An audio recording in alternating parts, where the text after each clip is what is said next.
अस्सलाम वालेकुम dear students. Next जो टॉपिक हमने आज स्टडी करना है उसका नाम है वर्नियर कैलिपर। तो वर्नियर कैलिपर हमारे पास एक ऐसी डिवाइस होती है जिसकी मदद से हम कोई भी small length, thickness, diameter of small object या हम ये फिर जो है डेप्थ भी मेजर कर सकते हैं। इसके अलावा हम inner and outer diameter of different object भी मेजर कर सकते हैं। अब हम इसको कुछ इस तरह से डिफाइन करेंगे। The vernier caliper is a device used to measure a fraction of a smallest scale deviations by sliding another scale over it. अब इसका मतलब क्या है कि हमारे पास अगर वर्नियर कैलिपर में देखा जाए तो दो स्केल होते हैं। एक हमारे पास मेन स्केल होता है और एक वर्नियर स्केल होता है। अब हमने जब भी किसी चीज़ की मेजरमेंट करनी होती है या लेंथ फाइंड करनी होती है तो हम जो हमारे पास वर्नियर स्केल होता है उसको स्लाइड करते हैं मेन स्केल के ऊपर और इस तरह से हम अपनी मेजरमेंट करते हैं। अब आते हैं कि हमारे पास वर्नियर कैलिपर का पर्पस क्या है। देखना है कि वर्नियर कैलिपर का पर्पस क्या है। तो इसका पर्पस यह है कि to find the length, thickness, inner diameter, outer diameter और डेप्थ। यानी वर्नियर कैलिपर की मदद से हम स्मॉलेस्ट लेंथ, किसी चीज़ की भी थिकनेस, किसी भी हॉलो सिलेंडर का इनर डायमीटर या सॉलिड सिलेंडर या हॉलो सिलेंडर का आउटर डायमीटर, इसके अलावा किसी भी चीज़ की डेप्थ हम फाइंड कर सकते हैं। अब बात की जाए तो वर्नियर कैलिपर को पेरी वर्नियर ने 1631 में इजाद किया था। अब आते हैं डायग्राम की तरफ। डायग्राम को सही से समझिएगा। अब याद रखना कि हमारे पास वर्नियर कैलिपर्स में दो स्केल होते हैं।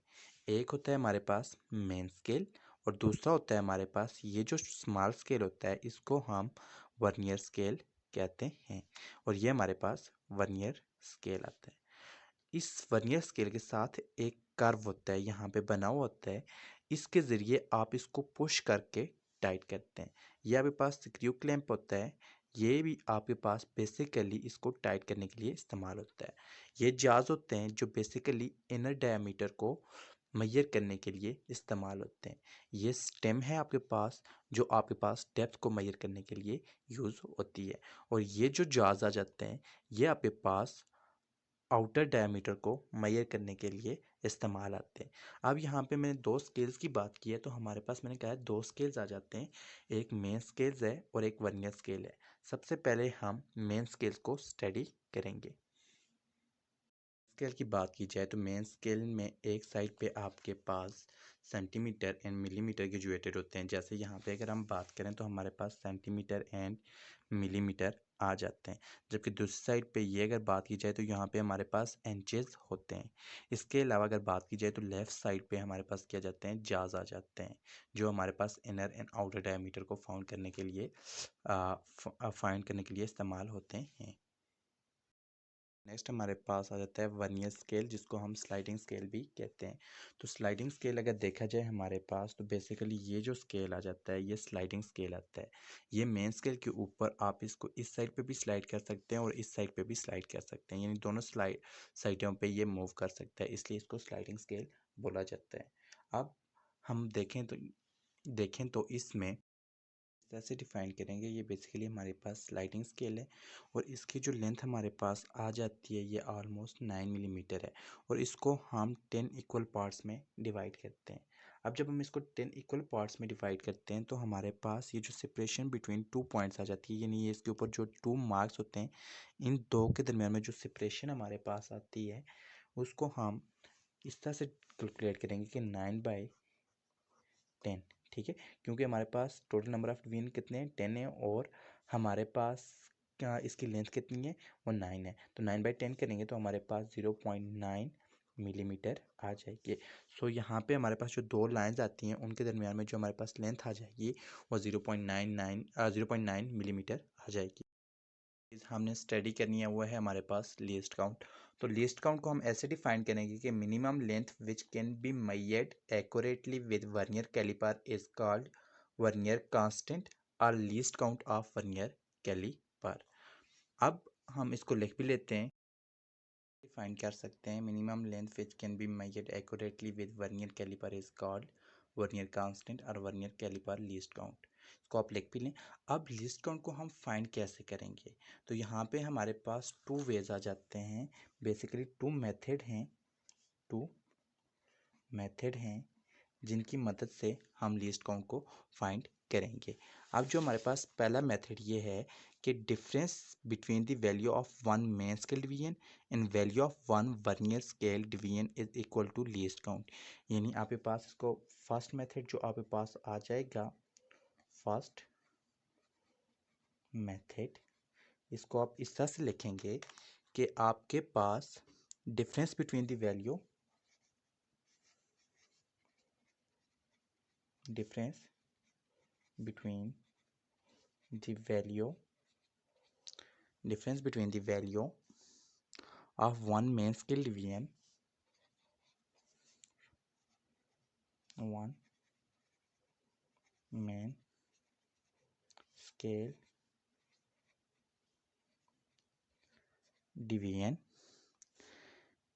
and one vernier scale division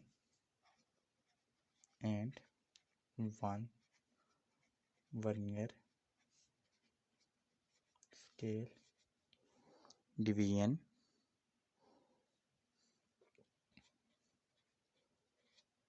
यहाँ पे भी आएगा division is equal to least count।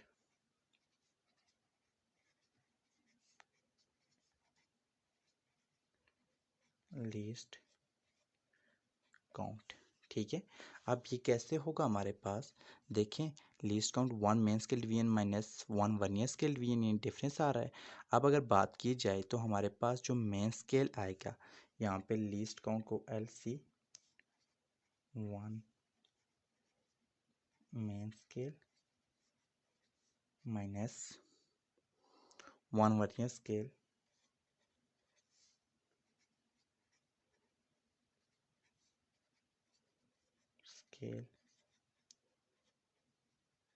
Division, यहाँ पे भी डिवीजन लिखते हैं साथ में, ठीक है, ये आपके पास आ जाएगा। अब ये क्या फ़र्क आता है हमारे पास, इसको हमने देखना है। अब हम देखें तो मेन स्केल में मैंने आपको कहा था कि जो दो डिजिट आते हैं उनके दरमियान में जो डिफरेंस आ रहा था वो 1 मिलीमीटर था, और जो आपके पास वर्नियर स्केल था उसमें जो डिफरेंस आ रहा था वो आपके पास देखें 1 मिलीमीटर, और जो वर्नियर स्केल में डिफरेंस आ रहा था वो क्या था 0.9 मिलीमीटर, ठीक है। अब ये 1 माइनस 0.9 आपके पास क्या रह जाएगा 0.1 मिलीमीटर। तो आपके पास यहाँ पे जो डिफरेंस आ रहा था ये 0.1 मिलीमीटर, या अगर इसको आप सेंटीमीटर में लिखें तो आपके पास 0.01 सेंटीमीटर डिफरेंस आ जाएगा। तो सेकंड मेथड हम कुछ इस तरह से कैलकुलेट करते हैं कि लीस्ट काउंट जो हमारे पास आता है dividing the value of smallest division on main scale, जो सबसे स्मॉलेस्ट डिवीजन हमारे पास मेन स्केल पे आती है उसको हम टोटल नंबर ऑफ डिवीजन के ऊपर डिवाइड कर देते हैं। कैसे करते हैं कि हमारे पास अगर देखें लीस्ट काउंट को मैं LC से डिनोट करता हूँ, और हमने कहा था कि मेन स्केल के ऊपर जो हमारे पास सबसे कम जो वैल्यू आती है या सबसे डिफरेंस आता है दो पॉइंट्स के दरमियान में, वो हमारे पास 1 मिलीमीटर का आता है। अब हमारे पास total number of vernier scale की बात की जाए तो मैंने कहा था कि वर्नियर स्केल की जो लेंथ है वो 0.9 मिलीमीटर है, ठीक है, और इसमें जो 10 नंबर ऑफ डिवीजन आते हैं, तो हमारे पास नंबर ऑफ डिवीजन क्या आ गए हैं 10 आ गए हैं। तो 1 डिवाइड बाई 10 आपके पास क्या आ जाएगा 0.1 मिलीमीटर, और अगर इसको आप सेंटीमीटर में कन्वर्ट करें तो ये आपके पास 0.01 सेंटीमीटर होगी। अब ये आपके पास यहाँ से इसका लीस्ट काउंट सेकंड मेथड से भी आ जाता है। जो नेक्स्ट चीज़ हम देखनी है वो है हमारे पास जीरो एरर। तो यहाँ पे हमें देखना होगा कि बेसिकली हमारे पास कितने स्केल्स थे, दो स्केल्स थे, एक था हमारे पास मेन स्केल और दूसरा था वर्नियर स्केल। अब अगर देखा जाए हमारे पास तो बेसिकली दो जार भी आ गए थे जो आपके पास आउटर डायमीटर को मेजर करने के लिए इस्तेमाल होते थे। अब इन जार्स को जब हम आपस में कनेक्ट कर देते हैं, जैसे पहले जार्स अगर हम यहाँ पे कंसिडर करें ना, आपके पास कुछ जार्स इस तरह से थे, ठीक है, ये जार्स था, और इसके साथ जो था आपके पास वर्नियर स्केल कनेक्टेड था। अब ये वर्नियर स्केल आपके पास इसके ऊपर 10 डिजिट थे। अब यहाँ पे आपके पास ये मेन स्केल आ गया था, और यहाँ पे ऊपर जो थे आउटर जार्स आपके पास आ जाते थे, ठीक है, ये आपके पास आउटर जाज आ गए थे। अब जिस टाइम आप इसको इसके साथ सबसे पहले कनेक्ट करते हैं ताकि आपके पास कोई ज़ीरो एरर ना हो। ज़ीरो एरर ये है कि आपके पास इसको आपने इसके साथ जोड़ देना है, इस तरह से जोड़ना है कि आपके पास ये बिल्कुल एक दूसरे के साथ जुड़ जाएं। जैसे ये आ गया और ये इसके साथ जुड़ जाएगा। अब जब ये इसके साथ जुड़ेगा तो ये जो इसके साथ वर्नियर स्केल लगा हुआ है, यहाँ पे वर्नियर स्केल भी इसके साथ जुड़ जाएगा। अब ये जो वर्नियर स्केल होगा, देखें यहाँ पे ये हमारे पास मेन स्केल आ गया, ये ज़ीरो है और यहाँ पे वर्नियर स्केल का भी ज़ीरो होगा। अगर ये ज़ीरो इसके साथ ज्वाइन हो जाता है, ठीक है, तो हमारे पास कोई ज़ीरो एरर नहीं है। इसको मैं ब्रीफली इस तरह से डायग्राम ड्रा करता हूँ इसकी। तो देखें यहाँ ये हमारे पास मेन स्केल आ गया और ये हमारे पास वर्नियर स्केल आ गया। अब मेन स्केल का जो हमारे पास ज़ीरो है वो वर्नियर स्केल के ज़ीरो के साथ कनेक्ट हो रहा है, कोइंसाइड कर रहा है, तो यहाँ पे हमारे पास कोई भी ज़ीरो एरर नहीं होगा। लेकिन बाय डिफ़ॉल्ट अगर कोई यहाँ पे प्रॉब्लम आ जाती है और हमारे पास जब हम इसको कनेक्ट करते हैं तो ज़ीरो ज़ीरो के साथ कोइंसाइड नहीं करता बल्कि आगे या पीछे हो जाता है, तब हम इसको क्या कहेंगे, ज़ीरो एरर कहेंगे। सो इसको हम डिफ़ाइन कुछ इस तरह से करेंगे। अब व्हेन टू जार्स आर क्लोज्ड, ठीक है, इस तरह से हमने क्लोज कर लिया and zero of vernier scale met with zero of main scale, ठीक है, zero of vernier scale met with zero of main scale, then no zero error. तो अब हमारे पास कोई भी ज़ीरो एरर नहीं होगा और हम जो रीडिंग लेंगे वो हमारे पास वही आएगी। लेकिन अगर ये दोनों आपस में कोइंसाइड नहीं करते और ये जो ज़ीरो हमारे पास आता है, ये वाला ज़ीरो, ये या तो आगे यहाँ पे आ जाता है या पीछे यहाँ पे चला जाता है, तो इस केस में क्या होगा, हमारे पास ज़ीरो एरर आ जाएगा और इस ज़ीरो एरर को फिर हम निकालेंगे। अब देखें, या तो देखें ये आपके पास आगे आ रहा है या आपके पास क्या आ रहा है, पीछे आ रहा है। अब जब इस आपके पास कितने केस बन गए, यहाँ पे एक ये बन गया, एक ये, तो टोटल दो केस बन गए। सो आपके पास ज़ीरो एरर की जो टाइप्स आएंगी वो टू टाइप्स आएंगी। तो आप क्या कहेंगे कि आपके पास ज़ीरो एरर की कितनी टाइप्स आ गई हैं, टू टाइप्स आ गई हैं। एक आ जाएगा positive zero error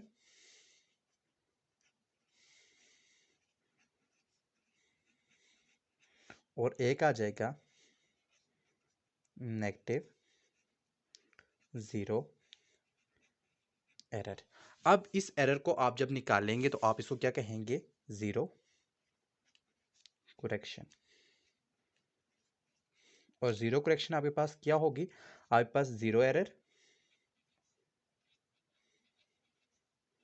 multiply least count, ठीक है। तो इस तरह से आप जो है ज़ीरो एरर इसका निकाल लेंगे, यानी आपके पास ज़ीरो एरर करेक्शन क्या होगी, zero error multiply least count, तो यहाँ से आपका ज़ीरो एरर निकल जाएगा। अब हम पॉजिटिव जीरो एरर और नेगेटिव जीरो एरर को स्टडी करते हैं। अब मैंने क्या कहा है कि पॉजिटिव जीरो एरर हमारे पास कब होगा, जब ये जो जीरो है ये यहाँ से मेन स्केल के जीरो से पीछे होगा, और नेगेटिव जीरो एरर कब होगा, जब हमारे पास ये यहाँ से आगे होगा। अब इनको वन बाय वन हम स्टडी करते हैं। एरर को हम ऐसे डिफाइन करेंगे, जब हमारे पास zero of vernier scale is the right of the main scale, कि हमारे पास जीरो जो आ रहा है वर्नियर स्केल का ये राइट साइड पे आ जाए हमारे पास मेन स्केल के, तो उस वक्त जो हमारे पास एरर होगा वो हमारे पास पॉजिटिव ज़ीरो एरर होगा। अब देखें यहाँ पे, लेट्स सपोज अगर मेरे पास यहाँ पे वैल्यू है तो ये तो फुल एक्यूरेट कैलकुलेट करेगा, और जब यहाँ पे मेरे पास वैल्यू आ गई तो ये एक्चुअल मेजरमेंट से ज़्यादा कैलकुलेट करेगा। सो पॉजिटिव ज़ीरो एरर को हम लेट्स सपोज कहते हैं, मेरे पास यहाँ पे मैं कहता हूँ ज़ीरो एरर मेरे पास क्या आ जाता है, 2 सेंटीमीटर आ जाता है, ठीक है, और टोटल वैल्यू मेरे पास आ जाती है, एरर जो मेरे पास आ रहा है 2 सेंटीमीटर। जब एरर करेक्शन में यहाँ पे करूँगा, error correction 2 centimetre multiply least count 0.1 millimetre आ जाता है, ठीक है। ये यहाँ पे आप 2 मिलीमीटर भी इसको कह सकते हैं कि हमारे पास 2 मिलीमीटर है इसके लिए, तो 2 मल्टीप्लाई 0.1 हमारे पास क्या हो जाएगा, 0.2 मिलीमीटर। ये हमारे पास टोटल की टोटल कैलकुलेशन आ जाएगी। अब नेक्स्ट हमने करना क्या है, देखो ये हमारे पास पॉजिटिव जीरो एरर है, और पॉजिटिव जीरो एरर मैंने आपको ये कहा है कि हमेशा अपनी वैल्यू से ज़्यादा कैलकुलेट करेगा। जब अपनी वैल्यू से ज़्यादा कैलकुलेट करेगा तो हम क्या करेंगे, इसको सब्ट्रैक्ट कर देंगे, सब्ट्रैक्ट कर देंगे, सब्ट्रैक्ट फ्रॉम ओरिजिनल वैल्यू, ठीक है, या सॉरी टोटल वैल्यू, क्योंकि टोटल वैल्यू, क्योंकि ओरिजिनल वैल्यू तो आपके पास ये होगी ना जब आप इसको सब्ट्रैक्ट करेंगे। तो लेट्स सपोज मैं कहता हूँ मेरे पास अगर 4.6 आंसर आ रहा है तो मैं यहाँ से 0.2 मिलीमीटर इसमें से सब्ट्रैक्ट कर दूंगा, ठीक है। ये हमारे पास 4.6 सेंटीमीटर आप कह सकते हैं, इसमें से 0.2 मिलीमीटर को सब्ट्रैक्ट करेंगे तो आपके पास टोटल रिजल्टेंट आंसर आ जाएगा। नेक्स्ट जो आ रहा है वो हमारे पास आ रहा है negative zero error. Negative zero error हमारे पास कब होगा, जब हमारे पास जो वर्नियर स्केल है वो मेन स्केल के जीरो के लेफ्ट साइड पे हो। अब देखो ये जीरो हमारे पास आ रहा है ना वर्नियर स्केल का, ठीक है, और ये हमारे पास मेन स्केल आ रहा है। अब वर्नियर स्केल का जीरो मेरे पास क्या आ रहा है, मेन स्केल के लेफ्ट साइड पे आ रहा है ना, तो हम इसको क्या कहेंगे, नेगेटिव जीरो एरर कहेंगे। अब नेगेटिव जीरो एरर में बेसिकली आपके पास जो वैल्यू होगी ना वो एक्चुअल से कम होगी, so negative zero error should be added. तो यहाँ पे आप क्या कहेंगे, negative zero error should be added. तो अब यहाँ पे लेट्स सपोज मैं कहता हूँ मेरे पास जो जीरो एरर आ रहा है वो लेट्स सपोज मैं 2 ही कह देता हूँ, ठीक है, यहाँ पे इस वर्नियर स्केल का, ठीक है, और ये जो वर्नियर स्केल का 2 आ रहा है इसको 0.2 मिलीमीटर ही आ जाएगा, और इसको मैं क्या कर दूंगा, अगर मेरे पास एक्चुअल वैल्यू 4.6 आ रही है तो इसमें मैं क्या कर दूंगा 0.2 मिलीमीटर। तो इस तरह से ये मैं इसको ऐड कर दूंगा और इस तरह से आपके पास जीरो एरर कैलकुलेट हो जाएगा। होपफुली आपको दोनों इसकी जीरो नेगेटिव जीरो एरर और पॉजिटिव जीरो एरर की समझ आ गई होगी। अब नेक्स्ट है जो हम डिस्कस करेंगे वो इसकी है वर्किंग, की ये कैसे वर्क करता है। जो हमने देखना है कि वर्नियर कैलिपर को कैसे यूज़ करते हैं, तो सबसे पहले मैं स्टेप बाय स्टेप आपको बताता जाऊंगा। फिगर तो आप ऑलरेडी बना चुके हैं पहले ही, सो उसी के ऊपर से मैं कुछ एजम्पशंस करके इसको स्टडी करेंगे हम लोग। सबसे पहले स्टेप 1 क्या होता है, आप जब भी रीडिंग कर लेते हैं तो आपके पास सबसे पहले स्टेप 1 जो है, स्टेप 1 आपके पास आ जाएगा कि आपने क्या करना है, एग्जामिन करना है, ठीक है, examine the vernier caliper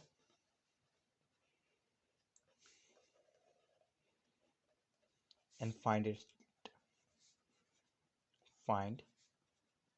its least count. अब आपने सबसे पहले क्या करना है, इसका लीस्ट काउंट फाइंड करना है, ठीक है। सबसे पहले उसको देखा, उसके बाद इसका लीस्ट काउंट फाइंड कर लिया। इसके बाद सेकंड स्टेप में आपने क्या करना है, ठीक है, स्टेप टू, ठीक है, स्टेप 2 में आपने क्या करना है, इसका जीरो एरर फाइंड करना है। तो फाइंड जीरो एरर, ठीक है। अब आपने जीरो एरर फाइंड कर दिया। अगर आपके पास कोई जीरो एरर नहीं है तो ठीक है, इज इट, इसको रहने दें। लेकिन अगर आपके पास कोई जीरो एरर आ गया है तो उसके बाद आपने क्या करना है, जीरो करेक्शन करनी है, ठीक है। और जीरो करेक्शन का पता है ना आपको, zero error multiply least count आपके पास आ जाता है। अब थर्ड स्टेप क्या है, जिस चीज़ का आपने डायमीटर फाइंड करना है या लेंथ फाइंड करनी है, ठीक है, उसको आपने क्या कर देना है, 2 जार्स ऑफ वर्नियर कैलिपर्स के दरमियान में प्लेस कर देना है, ठीक है। तो प्लेस, लेट्स सपोज हम सॉलिड सिलेंडर लेते हैं, place the solid cylinder between the jaws of vernier caliper, ठीक है। सॉलिड सिलेंडर को आपने जार्स ऑफ वर्नियर कैलिपर के में प्लेस कर दिया, ठीक है। उसके बाद आपने देखा कि आपके पास रीडिंग क्या आती है। सबसे पहले आपने जो है मेन स्केल की रीडिंग देखनी है। तो लेट्स सपोज आपने इसके बाद स्टेप 4 आपने क्या करना है, स्टेप 4, ठीक है। स्टेप 4 में सबसे पहले आपने लीस्ट मेन स्केल की रीडिंग देखनी है। तो main scale note, main scale reading, main scale reading आपने देख ली। लेट इट भी आपके पास, लेट्स सपोज मैं कहता हूँ 1.9 सेंटीमीटर है या आर 19 मिलीमीटर, क्योंकि आप 1.9 को जब मिलीमीटर में कन्वर्ट करेंगे तो आपके पास 19 मिलीमीटर आ जाएगा। इसके बाद आपने करना क्या है, स्टेप 5 में, स्टेप 5 में आपने जो है वर्नियर स्केल की रीडिंग देखनी है, ठीक है। नोट, अब देखें ये आपके पास मेन स्केल की रीडिंग कहाँ पे होगी, ठीक है। लेट्स सपोज मैं कहता हूँ ना यहाँ पे, ये आपके पास जो है आपके पास मेन स्केल आ गया और यहाँ पे लेट्स सपोज मैं कहता हूँ ये मेरे पास 0 है और ये मेरे पास 1 है और यहाँ पे 2 है, तो मेरे पास यहाँ पे 1.9 आ रहा है। अब ये जो मेन स्केल ज़ीरो का होगा, ये वाला ज़ीरो, ठीक है। ये ज़ीरो आपके पास यहाँ पे कोइंसाइड कर रहा होगा, और मोस्टली अगर ये यहाँ पे कोइंसाइड कर रहा है एग्जैक्ट 1.9 पे, तो आपके पास ये रीडिंग ये एट इज़ रहेगी। लेकिन ये अगर 1.9 के आगे या पीछे है, ठीक है, अगर लेट्स सपोज आगे है, तो फिर आपने देखना है कि इसके कौन से जो डिजिट्स हैं वो इसके साथ एग्जैक्ट कोइंसाइड कर रहे हैं। अब यहाँ पे ये वाली लाइन और इस लाइन, जो दो लाइनें आपस में एग्जैक्ट इस तरह से कोइंसाइड करेंगी, आपने वो लाइन देखनी है। लेट्स सपोज मैं कहता हूँ यहाँ से आगे जो 6 डिजिट तक है वर्नियर स्केल के ऊपर, ये 6 डिजिट वाली लाइन इस लाइन के साथ एग्जैक्ट कोइंसाइड करती है। तो आपने जो एग्जैक्ट कोइंसाइड करने वाली देखनी है, तो उसको क्या करेंगे, नोट दी फ्रैक्शन, ठीक है। या आपके पास मैं इसको क्या कह सकता हूँ कि आपके पास फ्रैक्शन कितनी है, तो note the fraction, fraction to be added. अब लेट्स सपोज मैंने कहा कि 6 डिजिट ऐड कर रहा है। यहाँ पे दोबारा समझ ले, मैंने कहा कि आपके पास ये जो जीरो था यहाँ पे वर्नियर स्केल का, वो लेट्स सपोज 1.9 के एग्जैक्ट ऊपर कोइंसाइड नहीं कर रहा। अगर एग्जैक्ट कोइंसाइड कर रहा है तो आपके पास यही रीडिंग होगी, आपको फ्रैक्शन की जरूरत नहीं पड़ेगी। लेकिन अगर कोइंसाइड नहीं कर रहा, मैं कह रहा हूँ कि 1.9 के इस साइड पे है और 2 के इस साइड पे आ रहा है, यानी दोनों के दरमियान मिड पॉइंट पे है, तो आप लोग फिर इसके स्केल्स के ऊपर जो ये स्मॉल डिजिट्स या आपके पास लाइनें हैं, ये देखेंगे कि आपके पास वर्नियर स्केल की ये लाइनें आपके पास मेन स्केल की कौन सी लाइन के साथ अटैच हो रही हैं। तो जहाँ पे एग्जैक्ट अटैच हो रही हैं उस डिजिट को देखना है। लेट्स सपोज मैंने कहा यहाँ से यहाँ तक मेरे पास 6 नंबर वाला जो लाइन थी वो इसके साथ अटैच हो रही है, तो मैं क्या कहूँगा कि मेरे पास 6, ठीक है, ये आ रहा है, और 6 मेरे पास इसकी फ्रैक्शन आ रही है, और फ्रैक्शन को मैं कैसे ऐड करूंगा, इसको मैं लीस्ट काउंट के साथ मल्टीप्लाई कर दूंगा। अब लीस्ट काउंट वर्नियर कैलिपर का मेरे पास क्या आता है, 0.1 मिलीमीटर, तो मेरे पास क्या हो जाएगा 0.6 मिलीमीटर। या इन केस ऑफ सेंटीमीटर में बात करूं तो 0.01 सेंटीमीटर है, तो ये मेरे पास 0.06 सेंटीमीटर आ जाएगा। अब ये मेरे पास स्टेप 5 हो गया। अब फाइनल रीडिंग मैंने कैसे लेनी है, ठीक है। अब देखें, ये मेरे पास फाइनल रीडिंग स्टेप 6 जो आएगा, फाइनल रीडिंग जो आ जाएगी मेरे पास स्टेप 6, ठीक है। मेक द फाइनल रीडिंग, यहाँ पे आप लिख सकते हैं मेक द फाइनल रीडिंग, ठीक है। ये आपने फाइनल रीडिंग कैसे लिखनी है, ठीक है। अब फाइनल रीडिंग को देखने के लिए हम क्या करेंगे, यहाँ पे ऑलमोस्ट मैं कहता हूँ लेट्स सपोज मेरे पास ये यहाँ पे जो आ रहा था 1.9 आ रहा था, अगर इन केस ऑफ मैं मिलीमीटर में सबसे पहले ऐड करता हूँ, तो 19 मिलीमीटर प्लस 0.6 मिलीमीटर, तो ये मेरे पास 19.6 मिलीमीटर आ जाएगा। या इन केस ऑफ सेंटीमीटर की बात की जाए, तो मेरे पास सेंटीमीटर में क्या होगा, 1.6, तो मेरे पास यहाँ पे 1.9 सेंटीमीटर में आ रहा था, प्लस 0.06 सेंटीमीटर, सॉरी 0.6 सेंटीमीटर, ये जो मेरे पास आ रहा था स्टेप 5 में फ्रैक्शन टू बी एडेड, तो इन दोनों को मैंने ऐड किया थी, तो 1.96 सेंटीमीटर आ जाएगा। अब यहाँ पे करना क्या है, इसके बाद आपने, अगर आपके पास ज़ीरो एरर है, ठीक है, पॉजिटिव ज़ीरो एरर है तो इस वैल्यू से उसको सब्ट्रैक्ट कर दें, नेगेटिव ज़ीरो एरर है तो इस वैल्यू में इसको क्या कर दें, ऐड कर दें। यहाँ से आपका आंसर बन जाएगा। अब नेक्स्ट जो चीज़ हमने देखनी है, हम किसी भी चीज़ का या एरिया ऑफ सिलेंडर कैसे फाइंड कर सकते हैं, तो एरिया ऑफ सिलेंडर हमारे पास कुछ यूँ आ जाए। अब एरिया ऑफ सिलेंडर से फाइंड करने से पहले हम ये कंसिडर कर सकते हैं कि ये हमने जो वैल्यू फाइंड की है ये हमारे पास डायमीटर है, तो डायमीटर हमारे पास क्या आ जाएगा, डायमीटर इक्वल टू 1.96 सेंटीमीटर और 19.6 मिलीमीटर, ये आ गया। अब हमने करना है क्या, एरिया ऑफ सिलेंडर फाइंड करना है, तो एरिया का फार्मूला हमारे पास कुछ यूं आ जाता है, A equal to pi D square by 4। अभी जो डी की वैल्यू हमारे पास आ रही है, लेट्स सपोज मैं कहता हूँ अगर 19.6 मिलीमीटर है, तो ये हम यहाँ पे पुट कर देंगे, हमारे पास एरिया की वैल्यू आ जाएगी। इसके साथ अगर हम वॉल्यूम भी फाइंड करें, तो वॉल्यूम का भी फार्मूला हमारे पास सेम ही रहेगा, और वॉल्यूम के लिए थोड़ी सी चेंज ये आएगी कि वॉल्यूम तो आपके पास 3D होता है, तो उसके लिए आपको लेंथ की भी ज़रूरत है, तो आपके पास जो वॉल्यूम के लिए आ जाएगा pi D square by 4 multiply L. अब हमारे पास अगर ये सॉलिड सिलेंडर था, ठीक है, ये अगर हमारे पास पहले सॉलिड सिलेंडर आ रहा था और इसका पहले हमने डायामीटर फाइंड कर दिया, ये वाली चीज़ हमने फाइंड की इसकी, ठीक है, डायामीटर, सही है। अब इसका हम क्या करेंगे, लेंथ भी फाइंड कर देंगे with the help of vernier caliper, और ये वाली वैल्यूज़ हम यहाँ पे पुट करेंगे लेंथ की, और यहाँ पे डे की वैल्यू पुट करेंगे, ठीक है। और यहाँ से हमारे पास क्या आ जाएगा, वॉल्यूम ऑफ सिलेंडर आ जाएगा। इस तरह से हम वॉल्यूम और एरिया भी फाइंड कर सकते हैं, और इस तरह आपका ये टॉपिक कंप्लीट होता है। होपफुली आपको इसकी समझ आई होगी।